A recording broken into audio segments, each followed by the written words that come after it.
여러분 우리 요한복음 1장 1절에서 13절까지 한번 암송해 볼까요? 하하하. 한번 해봅시다. 저도 지금 올라오니까 어떻게 될지 모르겠지만 한번 해봐요. 태초에 말씀이 계심이라. 이 말씀이 하나님과 함께 계셨으니 이 말씀은 하나님이심이라. 그가 태초에 하나님과 함께 계셨고 만물이 그로 말미암아 지은 바 되었으니 지은 것이 하나도 그가 없이는 된 것이 없느니라. 그 안에 생명이 있으니 이 생명은 사람들의 빛이라. 빛이 어둠의 빛이래 어둠이 깨닫지 못하더라. 하나님께로부터 보내심을 받은 사람이 있으니 그의 이름은 요한이라. 그가 증언하여 왔으니 곧 빛에 대하여 증언하고 모든 사람이 자기로 말미암아 믿게 하려 함이라. 그는 빛이 아니요 이 빛에 대하여 증언하러 온 자라. 참 빛 곧 세상에 와서 각 사람에게 비추는 빛이 있었나니 그가 세상에 계셨으며 세상은 그로 말미암아 지은 바 되었으되 세상이 그를 알지 못하였고 자기 땅에 오매 자기 백성이 영접하지 아니하였으나 영접하는 자 곧 그 이름을 믿는 자들에게는 하나님의 자녀가 되는 권세를 주셨으니 이는 혈통으로나 육정으로나 사람의 뜻에서 난 것이 아니요 오직 하나님께로부터 난 자들입니다. 우와. 와, 대단하십니다 여러분. 그런데 어떤 분은 이걸 영어로도 외운대요. 눈치도 없이.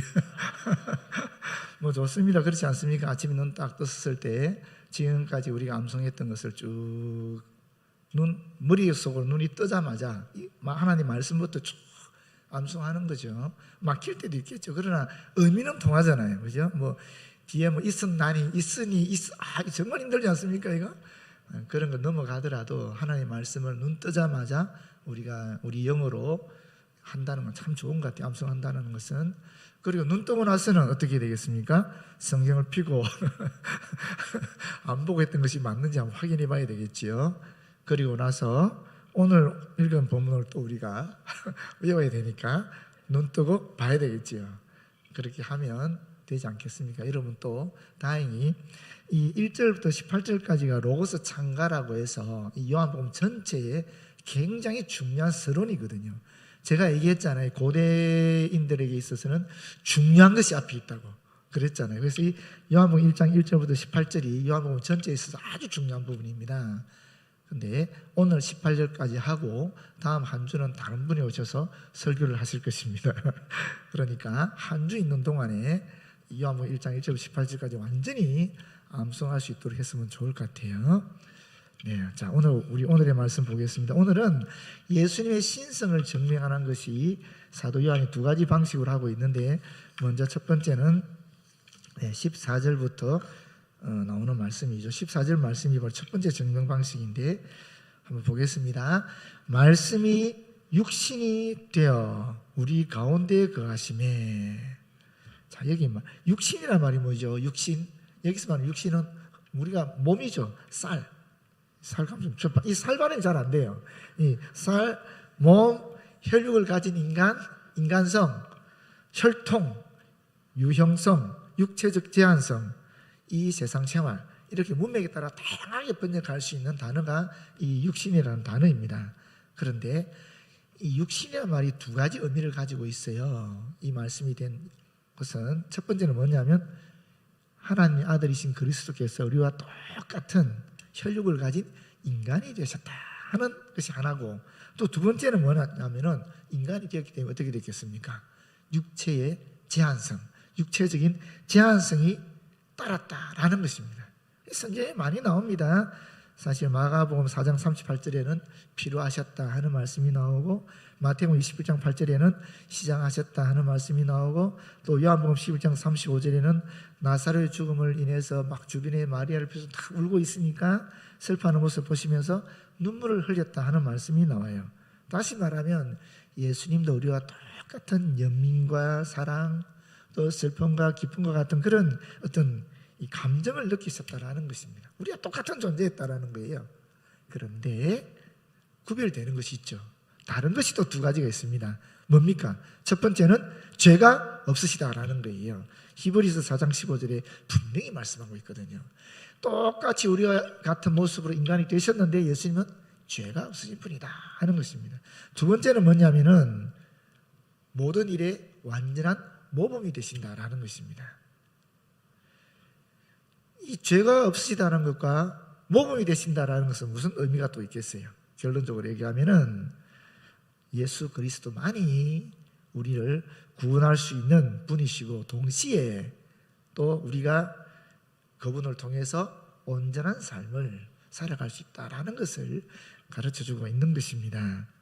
사실 헬라 사람들에게 이 하나님이 육신을 취한다 하는 것은 꿈도 꿀 수 없는 겁니다. 유대인들도 마찬가지죠. 유일신 하나님이 인간이 된다? 이건 말이 안 되는 거예요. 유대인에게나 헬라인에게나 하나님이 인간의 육신을 입는다는 것은 얼토당토하지 않는, 도저히 받아들일 수 없는 것이었습니다. 왜냐하면 유대인은 말할 필요 없죠. 헬라인에게도 영은 거룩하고 육은, 물질은 더럽다라는 그런 게 있었잖아요. 그 헬라 철학 사상 자체가 가장 기본이 그런 이원론적 사상이잖아요.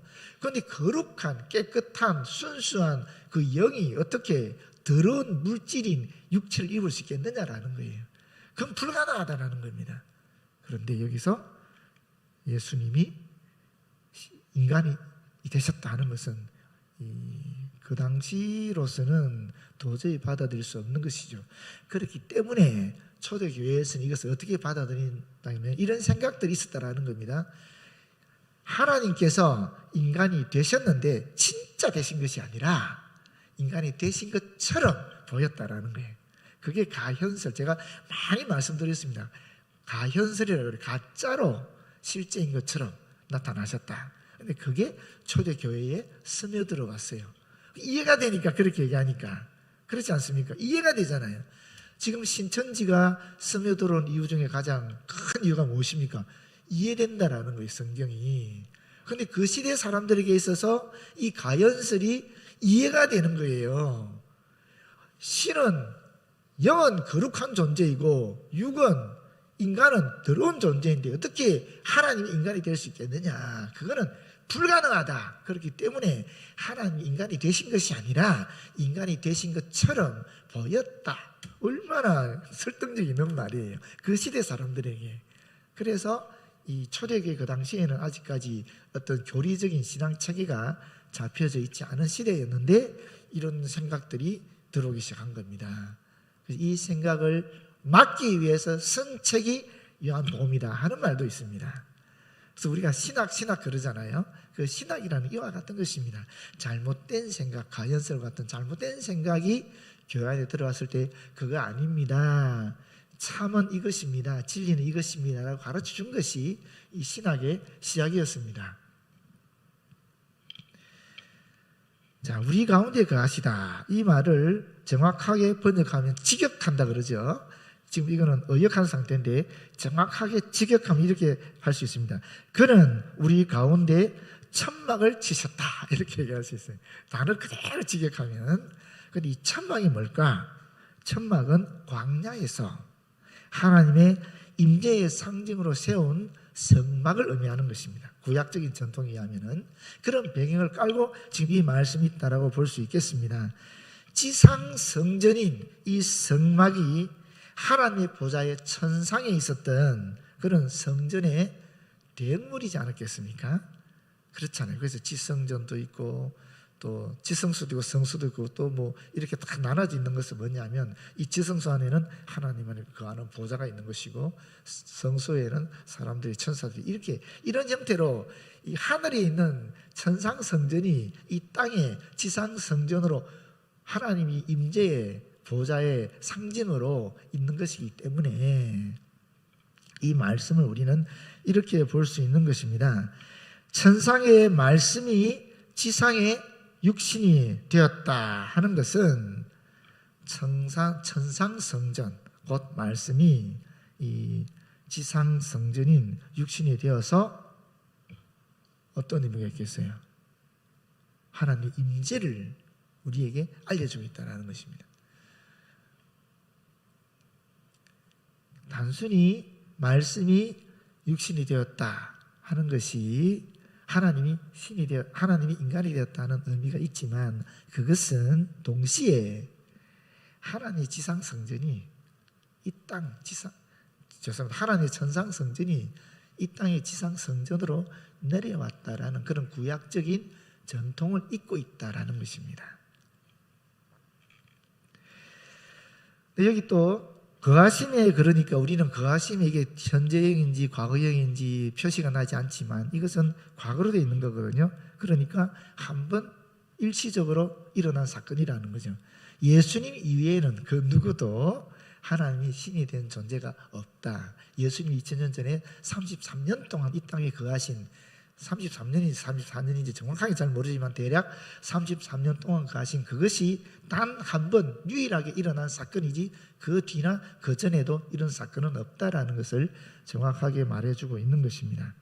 자, 그런데 우리가 그의 영광을 보니 아버지의 독생자의 영광이요 은혜와 진리가 충만하더라, 이렇게 되어 있는데, 여기서 본다 하는 말은 우리가 보았다라는 말입니다. 이것도 과거형으로 되어 있는데, 이 본다는 말은 굉장히 다양한 또 단어들이 있어요. 우리말에는 하나지만 예를 들어서 지금 실제 눈으로 육안으로 딱 보이는 걸 보는 것도 있을 수 있고, 눈에 보이지 않는 초월적인 세계를 본다라고도 우리말은 하잖아요. 우리는 다 그렇게 쓰잖아요. 그런데 이 헬라어에는 딱딱 구분이 되어 있거든요. 구분이 되어 있는데, 여기서 말하는 본다라는 것은 실제적인 눈으로 육안으로 보았다라는 것을 말하고 있습니다. 다시 말하면 기록에 의해서거나 또는 다른 사람의 어떤 목격을 통해서 간접적으로 본 것이 아니라 직접 요한이 눈으로 보았다라는 것을 이야기하고 있는 것입니다.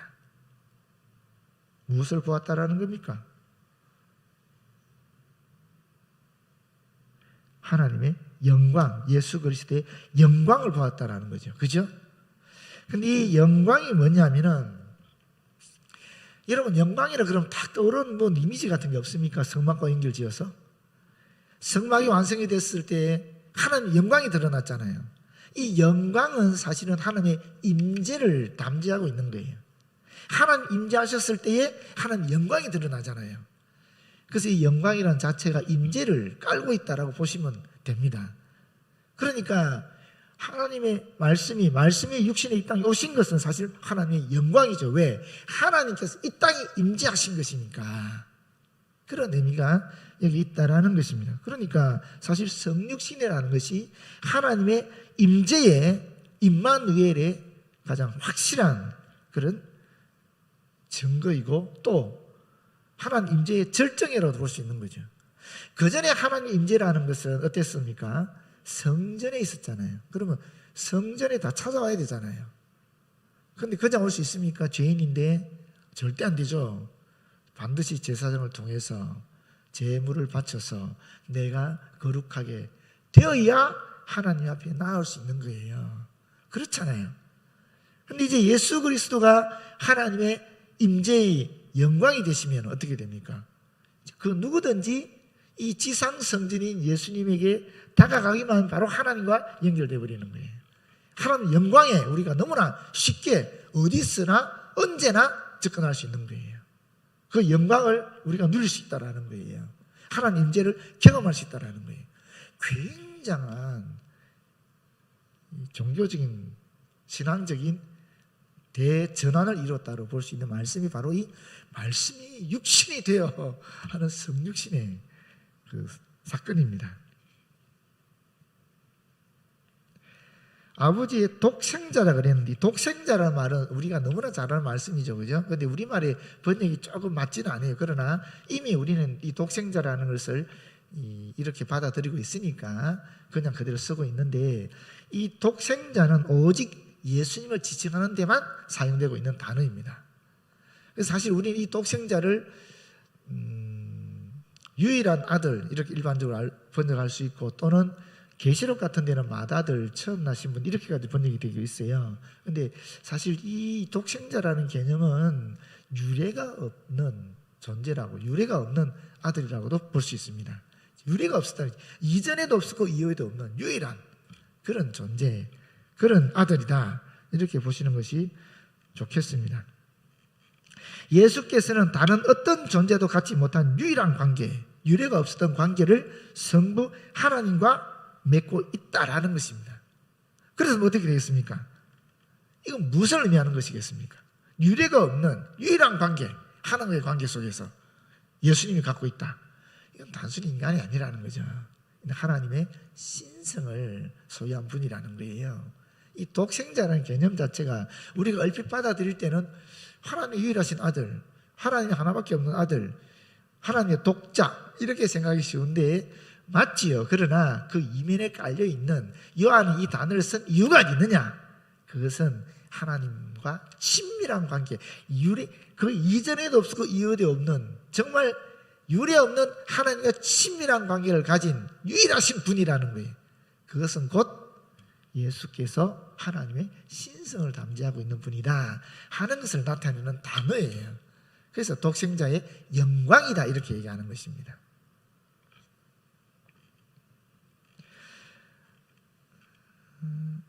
은혜는 뭡니까? 은혜는 뭐 너무나 잘 알죠. 사실 이 단어는 아름다움을 표현할 때도 쓰고, 또 지금 우리가 여기서 말하는 은혜라는 단어로도 이 번역을 하는데, 여기서는 은혜라는 단어가 맞거든요. 은혜가 뭡니까? 은혜라는 것은 도저히 받기 부족한 사람들에게 베풀어 주시는 분에 넘치는 그런 선물이라는 개념이잖아요. 그렇지 않습니까? 그게 은혜라는 말이잖아요. 아담의 불순종으로 말미암아 야기된 그런 결과로 인간에게는 뭐가 왔습니까? 하나님의 형상이 부패해버렸거든요. 하나님의 형상이 완전히 손볼 수 없을 만큼 이게 추락해버렸다라고 얘기를 해요. 원래 하나님의 형상은 엄청난 거잖아요. 신적인 능력이었잖아요. 신적인 성품이었잖아요. 그게 죄로 말미암아 부패해버린 거죠. 우리가 깨끗한 물에 먹물이 떨어지면은 이 검은 게 쫙 번져나가듯이 이 하나님 형상 속에, 깨끗한 하나님 형상 속에, 신적인 속성 속에 이게 죄가 먹물로 딱 떨어지게 되면서 전체적으로 쫙 부패가 일어났다라는 거예요. 그렇게 되면서 인간은 도저히 스스로의 힘으로는 이제 자기를 구원할 수 있는 능력을 상실해버렸다는 것입니다. 그런 인간에게는 유일한 희망이 뭐겠어요? 하나님의 은혜밖에 없는 거죠. 이제 스스로는 안 되니까 결국 하나님이 나를 구원해 주셔야 되는 그 은혜밖에는 기대할 게 없는 것입니다. 그 기대가 성취된 것이 바로 예수 그리스도의 이 성육신 사건이다 하는 것입니다.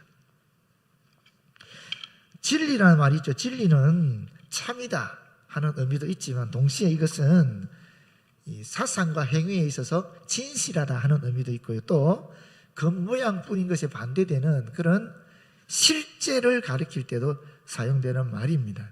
다시 말하면 예수께서 자신을 진리라 그랬잖아요. 요한복음 14장 6절에 진리라 그러셨고, 또 자신을 믿는 이 성도들에게 보낼 영이 있는데 그 영이 뭐라 그랬어요? 진리의 영이라고 분명히 말씀하셨거든요.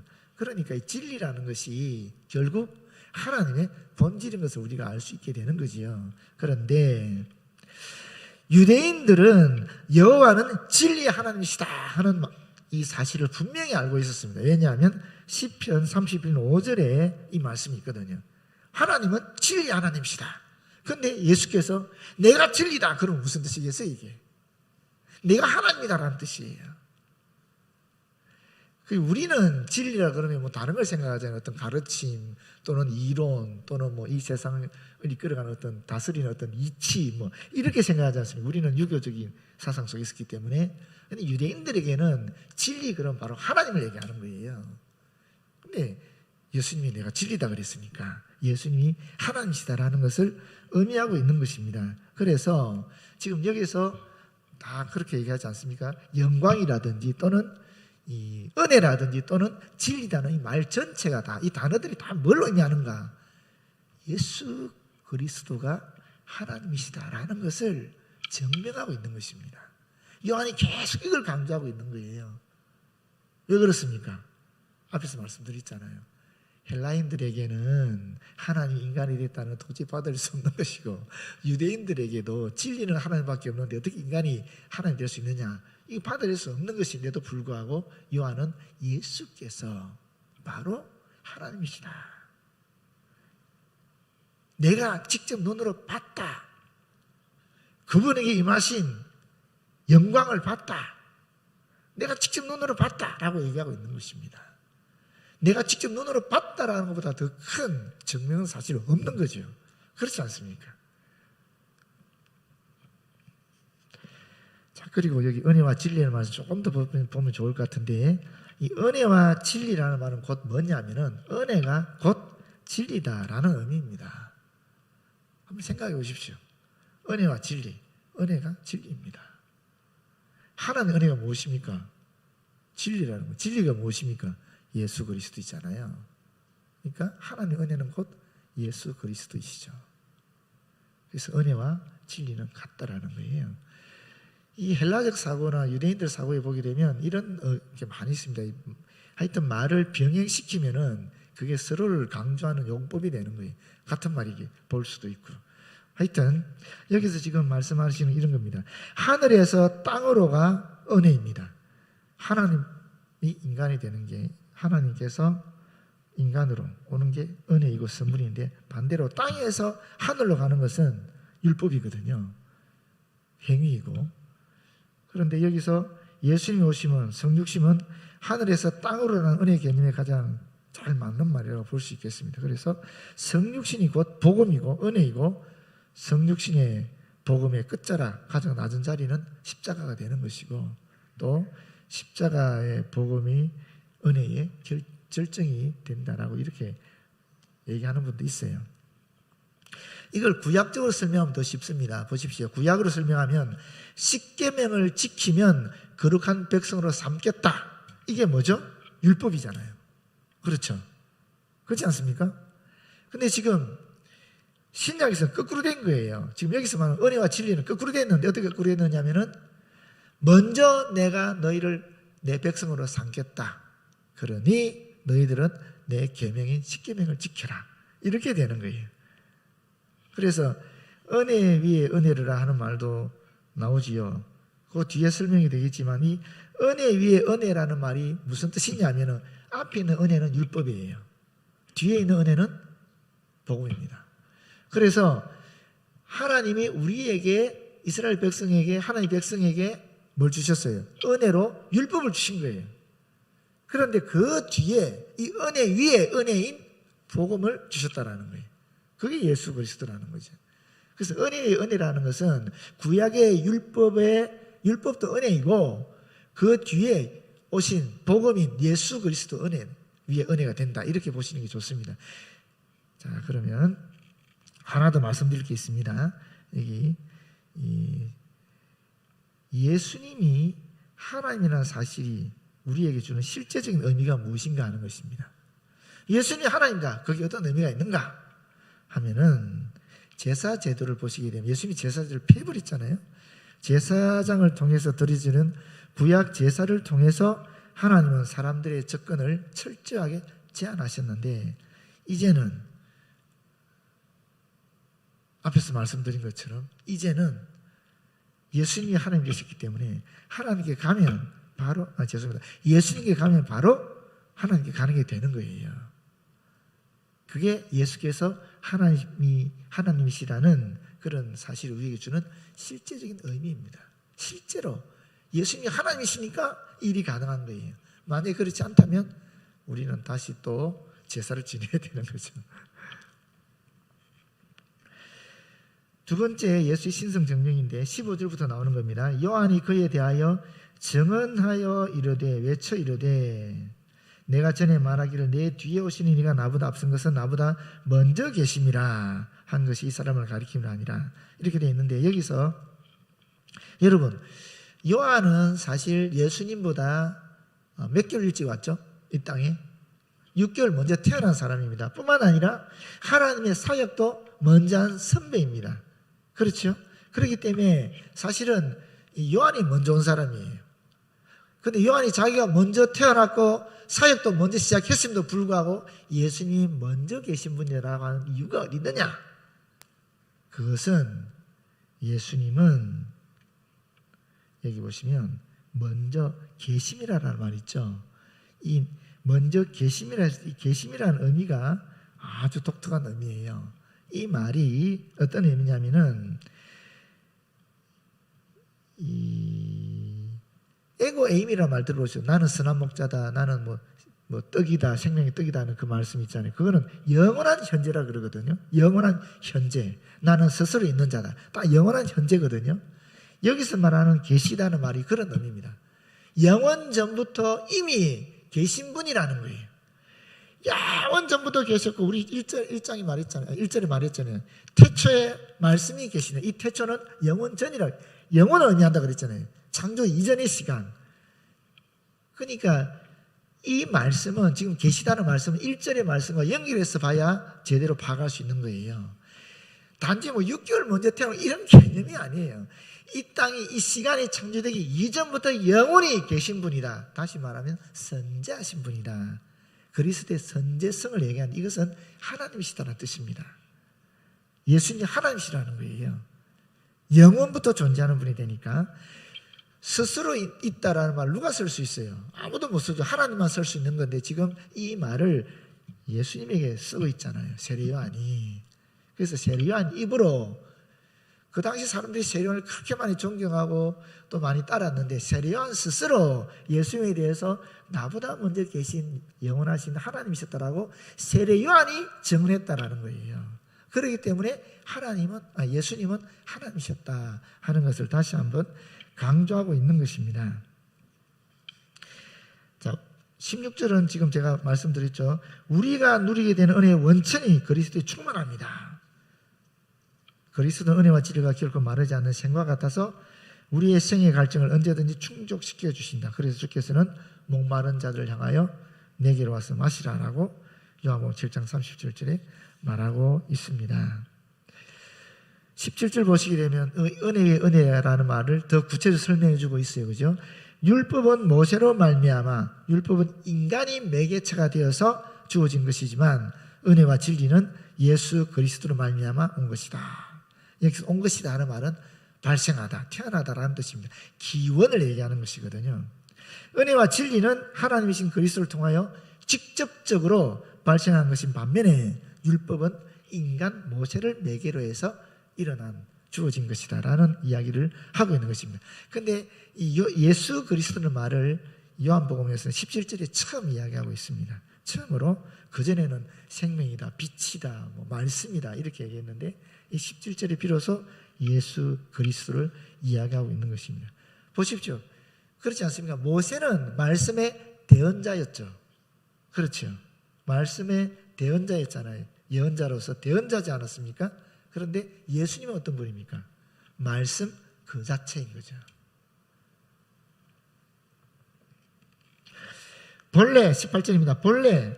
이 본래라 말은 아무 때든지 한 번도라는 뜻인데 그리스도 이전에 하나님을 본 사람이 아무도 없었다라는 것을 강조하고 있습니다. 이렇게 얘기하면 또 질문이 딱 떠오르죠.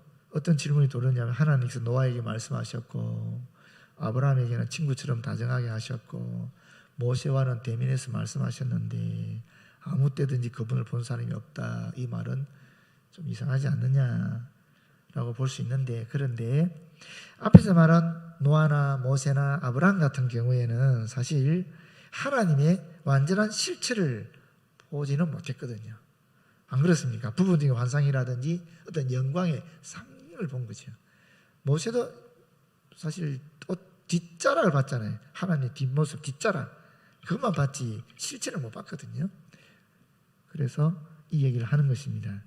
그리스도 이전에 하나님을 본 사람은 아무도 없다라는 것입니다. 출애굽기 33장 20절에 보게 되면 부정한 인간이 거룩하신 하나님을 직접 육안으로 본다는 것은 뭘 의미한다 그랬어요? 죽음을 의미한다 그랬거든요. 그러니까 하나님을 인간은 볼 수가 없는 거죠. 그런데 예수 그리스도만이 하나님을 봤다라고 얘기하는 거예요. 그 뒷구조죠.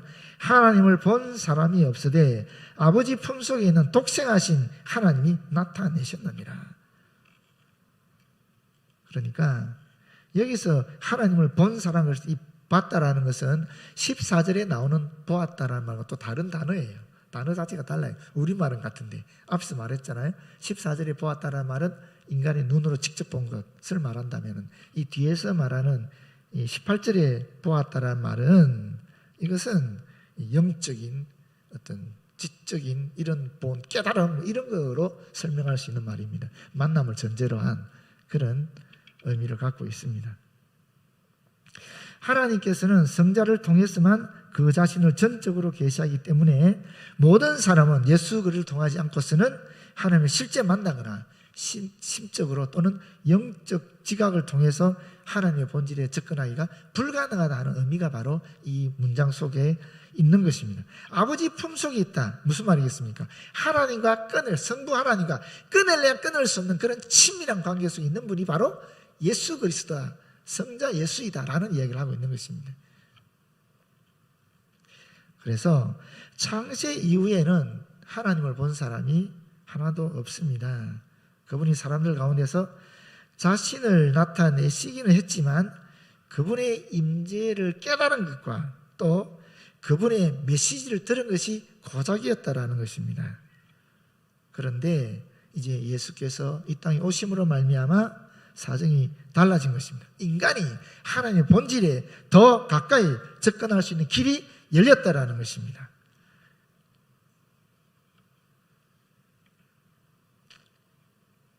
이것이 오늘의 내용입니다.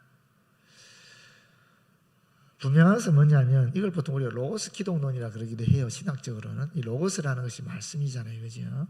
말씀이 태초부터 있었던 그 말씀이 육신이 되어서 우리와 함께 거한다는 얘기거든요. 그게 기독론이거든요. 그런데 예수님이 이전의 모든 종교적인 그런 이 권위들 이것을 다 이제 대체했다라는 일종의 선언문이에요. 이 서론은.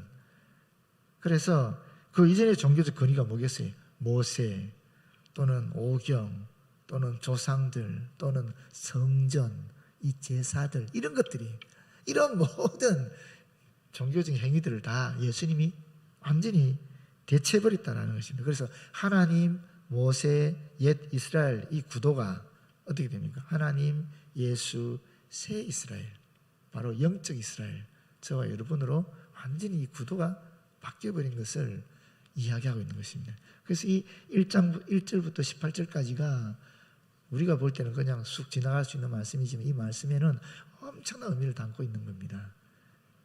영원 전부터 계셨던 그 말씀이신 성자 하나님이 이 땅에 인간의 모습으로 오셔서 이제 비로소 우리가 하나님과 직접적으로 대면할 수 있는 길을 열어놨다라는 것입니다.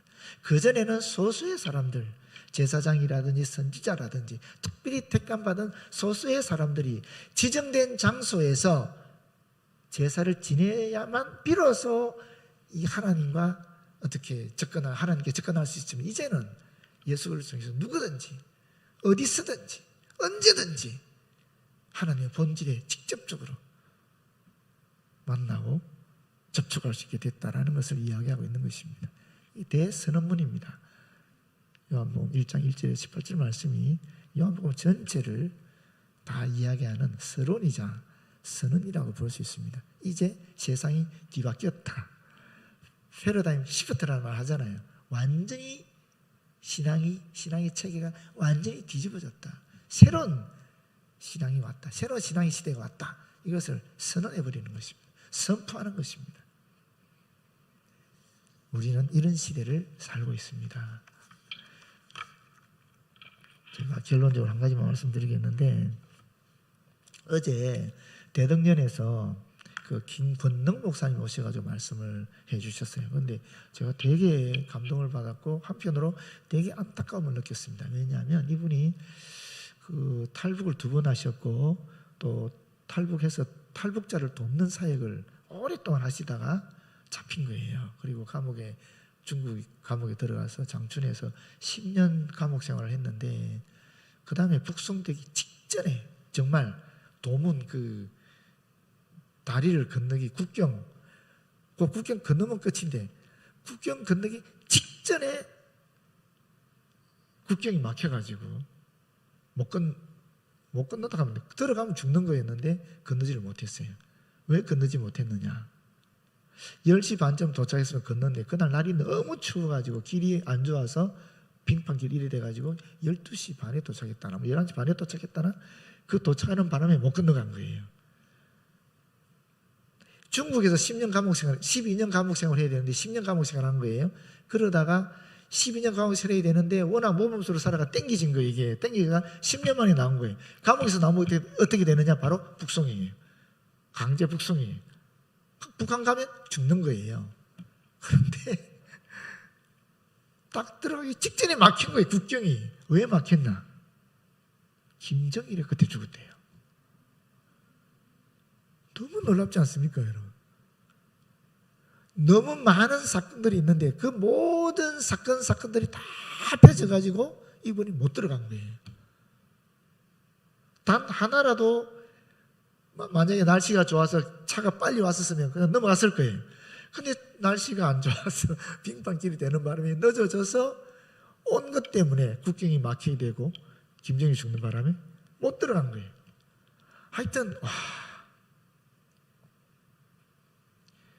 제가 든 것은 뭐냐면은 이분이 이런 얘기를 했어요. 한 70명이 모여가 성경 통독을 하는데 다 북한 분들이 탈북하신 분들. 그런데 그분들도 다 나중에 자기 혼자 빼고 다 북송됐다 그러더라고요. 다 잡혀가지고. 그런데 이분들이 자기들이 앉아가 성경을 읽으면서 이런 얘기 했다라는 거예요. 우리가 진짜 하나님 은혜가 놀랍다. 우리가 북한이 저렇게 못 살게 됐었으면 우리가 나왔겠냐? 우리가 정말 이런 어려운 시대에 태어나지 않았다면 우리가 지금 나와서 예수를 만났겠냐라는 거예요. 예수를 만나기 때문에 우리가 영원한 생명을 얻지 않았느냐라는 거예요. 근데 너무 안타까운 게 뭔지 압니까? 그 귀한 말씀을 듣는 분들이 우리 교회 성도들 중에 너무나 없었다는 거죠. 너무 안 됐더라고요, 진짜. 우리가 그 강사를 모시기 쉽지 않잖아요. 우리 교회가 이 카이스트를 통해서 이 장수를 제공하는 것이 참 우리로서는 베푸는 거지만 오히려 그 베푸는 통해서 우리가 받을 게 훨씬 더 많거든요. 훨씬 더 많은데 그 좋은 분들이 오시는데 우리 성도들이 안 오시니까 참 안타깝더라고요. 여러분 앞으로도 많은 강사들이 우리 교회는 오실 거예요. 다른 기관을 통해서 오실 거예요. 오실 때 우리는 장소만 제공하지 말고 우리 성도들이 참여해서 우리가 장소를 제공한 그 은혜를 좀 성도들이 누렸으면 좋겠어요. 그게 정말 너무 아쉽더라고요. 너무너무 아쉬웠어요. 어제 제가 지난 주일날 좀 광고를 세게 했어야 되는데 아무 생각 없이 있었다가 진짜 안타깝더라고요. 하나님이 정말 그분의 삶을 통해서 너무너무 놀랍게 역사하시는 거예요. 저는 댄 바우만이라고 4월 28일 우리 교회 오셔서 설교하실 분이에요. 그분이 저기 아랍 쪽에서 선교하다가 잡혀들어가 감옥에서 살다가 그런 감정을 들었거든요. 그런데 김건영 목사님 말씀드리니까 그 감정과 비교해 보면은 댄 바우만의 사례는 아무것도 아니에요. 이런 말 하면 좀 죄송하지만 너무 심한 고통을 당한 거예요. 한두 번도 아니고 막 수도 없는 많은 유혹, 수도 없는 많은 시험, 수도 없는 많은 이 하나님에 대한 어떤 뭐라고 얘기 될까요? 막 부르짖음 또는 막 실망 이런 것들 그분의 삶에서 너무 많이 일어나는 거예요. 진짜 안타깝더라고요. 기회되면 다음에 저희가 따로 우리 교회에서 모셔도 되지만 주님이 이렇게 은혜를 우리가 부어주시는데 사실 은혜라 그랬잖아요. 우리에게 지금 은혜가 계속 부어지고 있는데 우리가 지금 그 기회를 놓치고 있다는 생각이 제 내리 떠나지 않고 내가 너무 목회자로서 이 은혜를 소홀히 하고 있지 않는가. 장소만 제공해주고 너무 성도들에게 은혜를 받을 수 있는 기회를 박탈하고 있지 않나 그런 생각이 드는 거예요. 그래서 어제 정말 주님 앞에 회개했어요. 정말 죄송했어요. 여러분 우리가 너무 말씀을 사모하는 그런 좀 희박해졌다라고 봐야 될까요? 너무 좋은 말씀들이 우리에게 많으니까 언제든지 틀면 뭐 인터넷이든 어디든지 말씀의 홍수 속에 살다 보니까 귀한 분이 오셔서 그 귀한 말씀을 해도 우리가 들을 귀도 없고 들으려고 하는 여유도 없고 지금 그런 상태가 되어버린 것 같아요. 그게 너무 안타깝더라고요. 여기 계신 분들이라도 앞으로 이런 기회가 주어지면 여러분 놓치지 마시고 참여할 수 있으면 좋겠어요.